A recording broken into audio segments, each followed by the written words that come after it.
small letter G. G.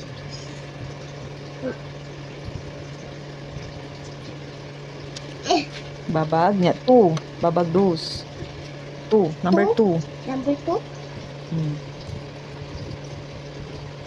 Very good. Cute.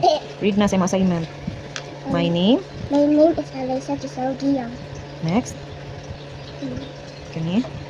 I am I am a girl. I am 4 years old. My birthday is on February 16, 2021. I study I study At? Academia Estera. I live. I live in Babagdos, Lapu-Lapu City. Yay!